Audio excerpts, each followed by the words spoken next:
Episode की शुरुआत होती है रेणुका की नई चाल से। अब तक उसने कई बार साइली को नीचा दिखाने की कोशिश की, लेकिन इस बार उसका इरादा और भी खतरनाक है। वो ऐसा जाल बुनने वाली है जिसमें साइली फंस भी जाए और उस पर झूठा आरोप लगाकर उसे पुलिस तक पहुंचा दिया जाए। दूसरी ओर सकू मौसी भी अब चुप बैठने वाली नहीं है।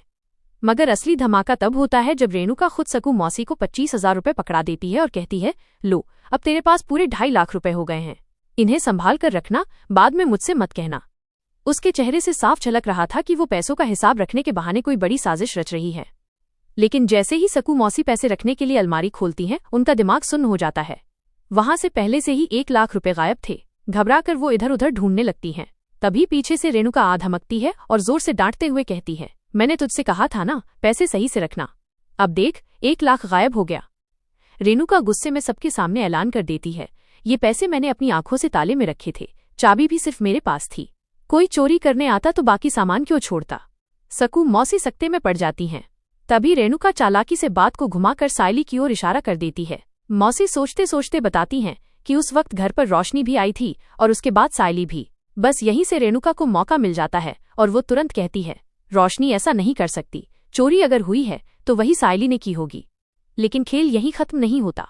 सकू मौसी के पास ऐसा सबूत आ चुका है जो पूरी सच्चाई पलट सकता है। उनके कैमरे में कैद हुई कुछ तस्वीरें रेणुका का असली चेहरा सबके सामने ला सकती हैं।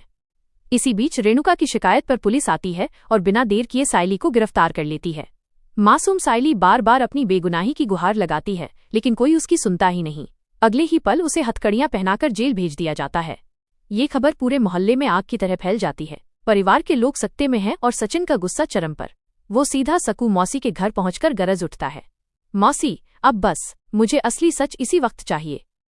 सचिन के तेवर देख सकू मौसी टूट जाती हैं और सब कुछ बता देती हैं।